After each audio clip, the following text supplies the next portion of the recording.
Olá, você que nos acompanha, tem nos acompanhado ou é a primeira vez que nos assiste. Então, nós vamos dar continuidade aqui à nossa série de estudos, né, sobre ética cristã, e que nós intitulamos Pensando Biblicamente. Né? E o tema que nós temos hoje é sobre o casamento e o divórcio, né?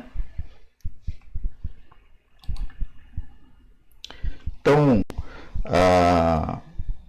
novamente aqui, né, como sempre eu enfatizo, essa série de estudos está baseada aí no livro Ética Cristã, né, do Norman Geisler, e o objetivo aqui, né, dessa lição, né, sobre casamento e divórcio é analisarmos biblicamente essa questão, né? Então hoje, principalmente a questão do divórcio, né? Em que situações o divórcio é permitido, né? Ou ainda mais o divórcio é permitido, né, biblicamente.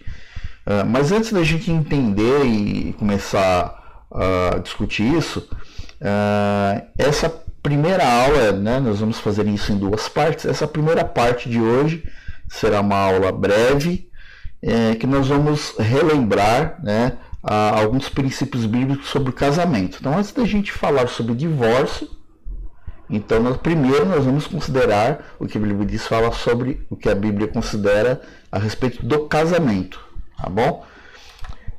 O primeiro ponto que eu quero enfatizar aqui é quanto à natureza do casamento, né? Então, sobre a natureza do casamento, deixa eu só voltar aqui.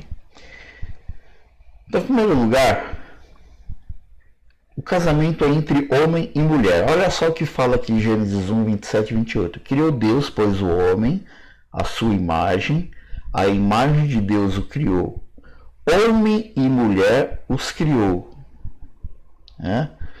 E Deus abençoou e lhes disse: sede fecundos, multiplicai-vos, enchei a terra, sujeitai-a, dominai sobre os peixes do mar, sobre as aves dos céus e sobre todo animal que rasteja pela terra. Então, o casamento, em primeiro lugar, é entre homem e mulher.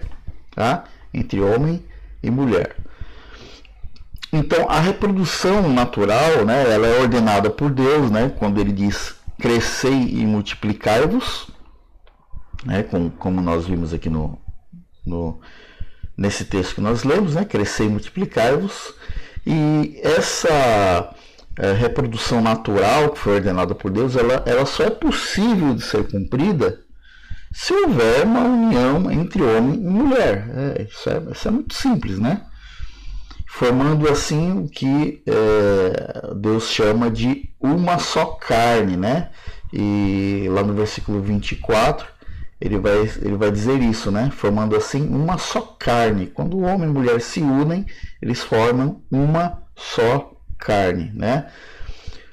Então, por consequência, né, nós já falamos disso em aulas passadas, né, sobre relacionamentos ilícitos, sobre o homossexualismo, né? Então, só reforçando aqui que casamentos homossexuais estão contra a vontade divina, né? Então, até adiantando aqui, né, se um casal homossexual se separa, não é considerado divórcio, porque nem casamento chegou a ser, né? Que casamento é entre homem e mulher. Uma outra consideração que temos que fazer aqui a respeito da natureza do casamento é que ela envolve união sexual. Isso é natural, né, dentro de um casamento, né, do casamento instituído por Deus.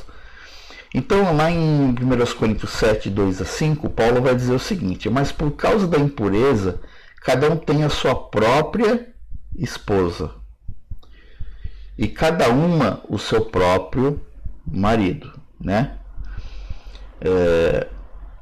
Até adiantando aqui, né, que é um tópico que a gente vai falar mais adiante, Mas aqui fica implícito até, inclusive, a monogamia, né? Que não existe mais de duas pessoas dentro de um casamento, né? No relacionamento conjugal, é entre duas pessoas. O marido concede à esposa o que lhe é devido. Está falando aqui das relações sexuais. E também, semelhantemente, a esposa ao seu marido.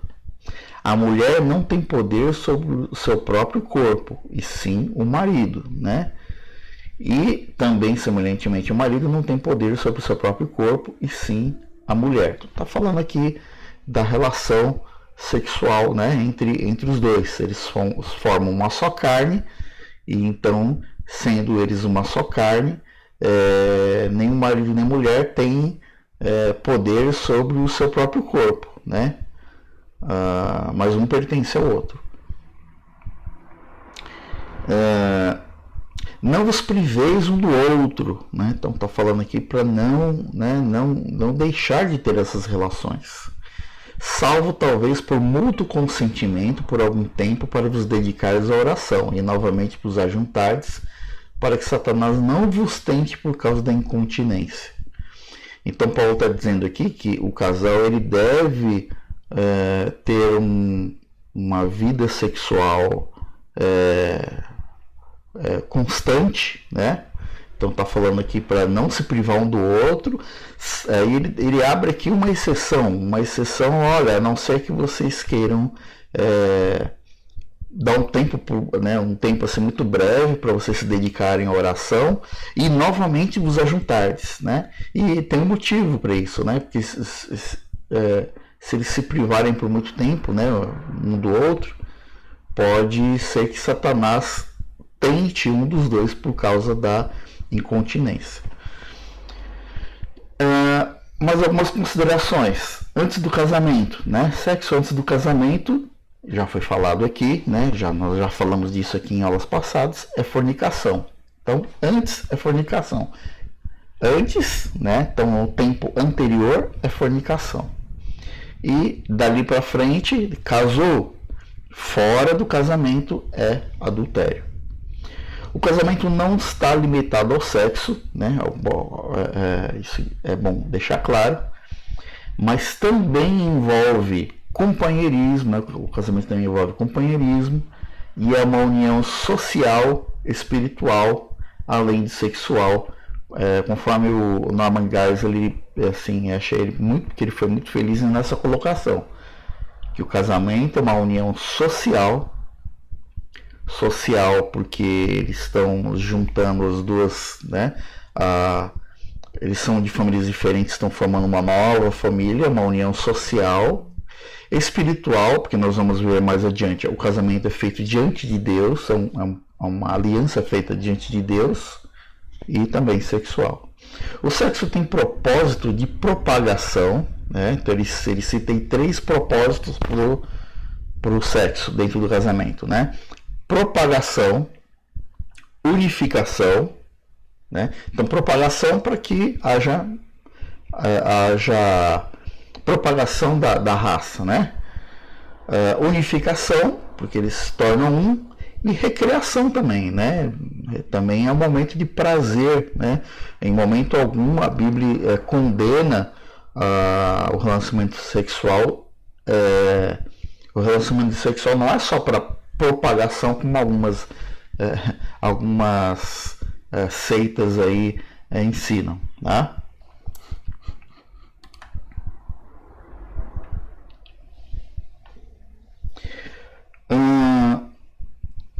Ainda dentro da questão da natureza do casamento, ela envolve uma aliança diante de Deus, né? Então, lá em Malaquias, nós temos um texto que está condenando a infidelidade conjugal. Então, ele diz assim: ainda fazeis isto, cobris o altar do Senhor de lágrimas, de choro e de gemidos, de sorte que ele já não olha para a oferta, nem aceita com prazer da vossa mão. E perguntais, por quê? Né? Por que Deus não aceita mais a minha oferta? E aí ele responde: porque o Senhor foi testemunha, né? Deus viu, foi testemunha da aliança que você, né? que você fez, né, com a sua mulher, entre ti e a mulher, da tua mocidade com a qual tu fosse desleal, você foi desleal, né? Você fez uma aliança diante de Deus com tua esposa e foi desleal, sendo ela a tua companheira e a mulher da tua aliança, né? Então veja como aqui o casamento é uma aliança feita diante de Deus, olha como é uma coisa séria, né? Então Deus estava rejeitando a oferta, né, de acordo com esse texto, daquele homem que estava sendo infiel com sua esposa. O livro de Provérbios fala do casamento como aliança ou compromisso mútuo, condenando a mulher adúltera. Então, lá em Provérbios 2,17 diz assim: a qual deixa o amigo da sua mocidade e se esquece da aliança do seu Deus. Então, aqui, né, o livro de Provérbios aqui falando da mulher adúltera, né, que ela deixou o amigo da sua mocidade e esqueceu da aliança que ela fez diante de Deus com aquele homem. O casamento não é uma aliança qualquer, mas uma aliança da qual Deus é testemunha, pois os votos são feitos na presença de Deus, né? Então, os votos são feitos na presença de Deus, né? Então, não é um acordo, não é simplesmente assinar um papel, viver juntos e agora o casal ele desfruta de algumas coisas em comum, eles têm um acordo ali e de acordo com o que eles assinaram, se eles podem depois desfazer essa aliança e de acordo com o que foi tratado, cada um vai embora com as suas coisas ou há uma divisão por igual. Não é simplesmente isso. O casamento não é uma aliança qualquer, mas é uma aliança da qual Deus é testemunha. Ok?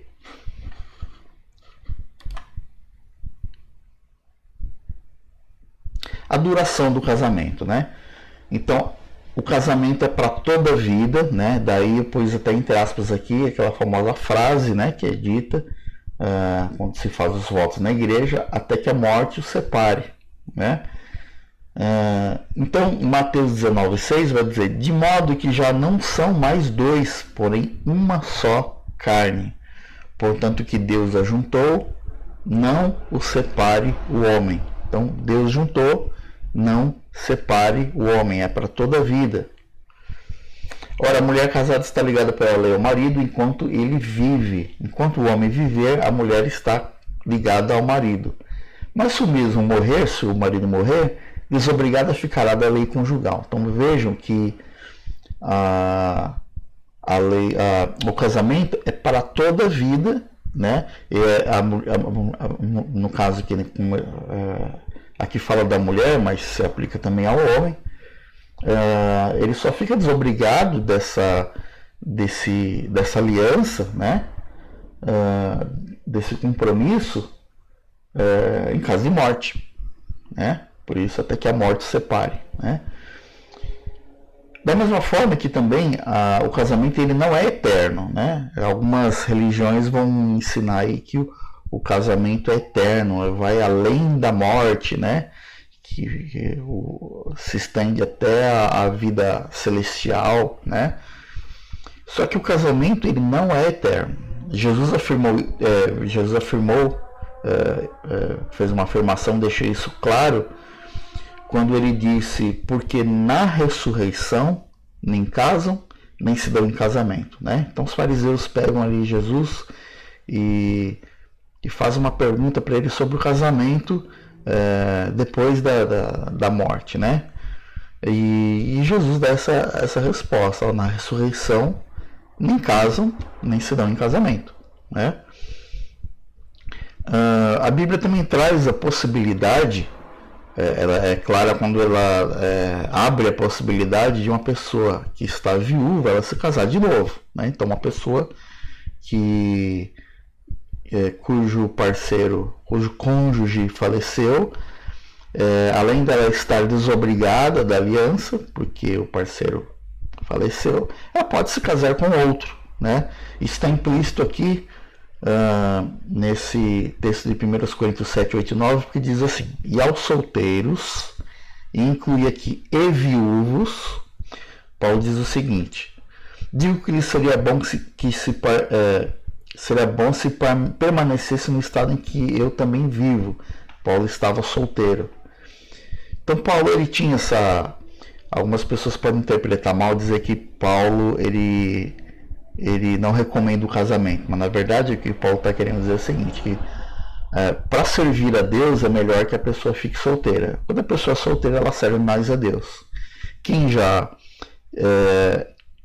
atuou na igreja antes do casamento, né, quem foi criado na igreja e passou aí, né, pela sociedade de adolescentes, jovens, antes de se casar, sabe o quanto a gente se dedicava, né, às coisas, os trabalhos da igreja, a obra de Deus, antes de se casar, né? Porque depois que a gente casa, a gente tem outras preocupações, então a gente não consegue se dedicar como a gente se dedicava quando era solteiro, né? Então é nesse sentido que Paulo está dizendo que, olha, se vocês puderem ficar do jeito que eu estou, sem casar, bem, né?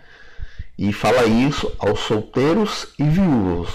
Mas ele complementa também: caso, porém, não se dominem, né, que se casem, porque é melhor casar do que viver abrasado. Está falando aí do desejo sexual, né? Então, se vocês conseguem permanecer como estão, né, solteiros e viúvos, bem, vocês vão servir melhor a Deus assim. Mas se vocês percebem que vocês não nasceram para ficar sozinhos também, então está implícito aqui que o viúvo ele pode se casar de novo. Se ele pode se casar de novo, então significa que o casamento não é eterno. O casamento é até a morte do cônjuge.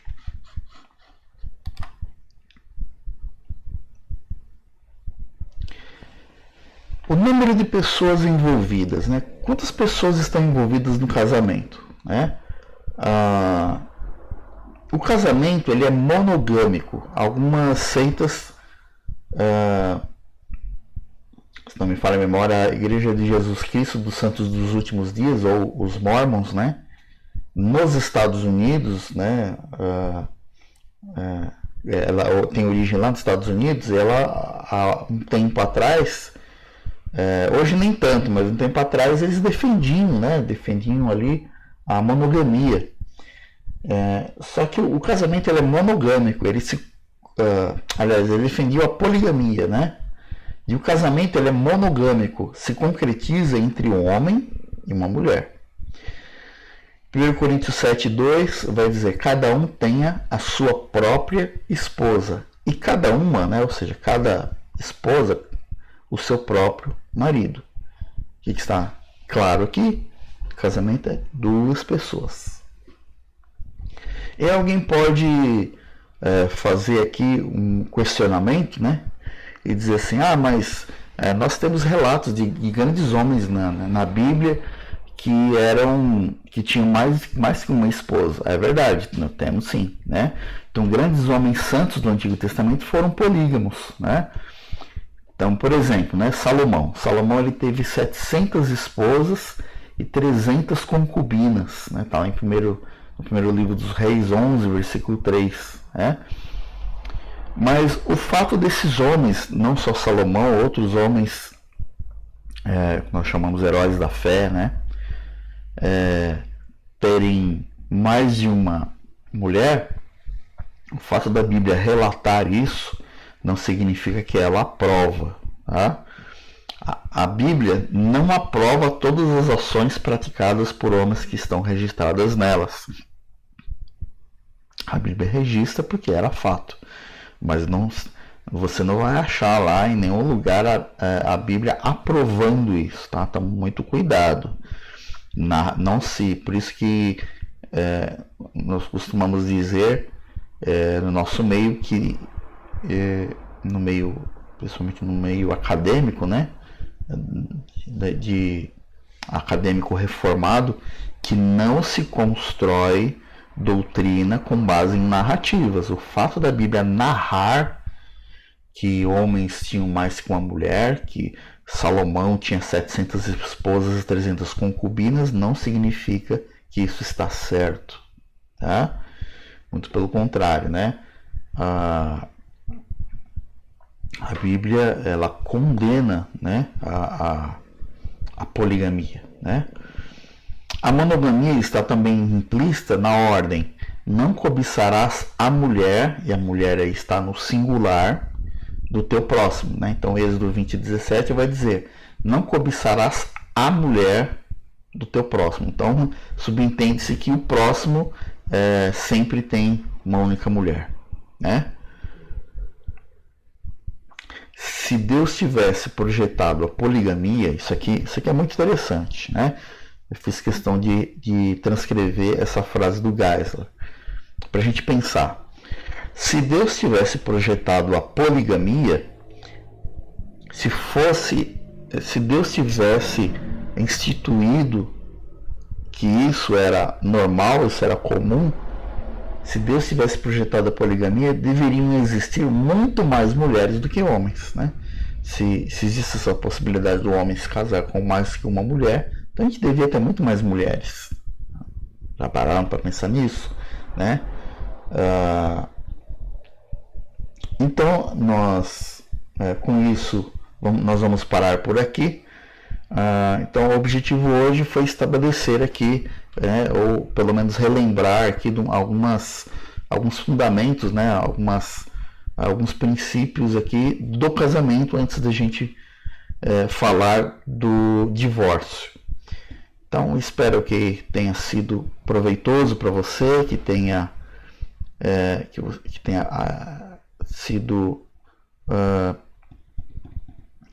trazido algo novo para você, ou relembrado, feito com que você aí relembrasse quais são os princípios do casamento.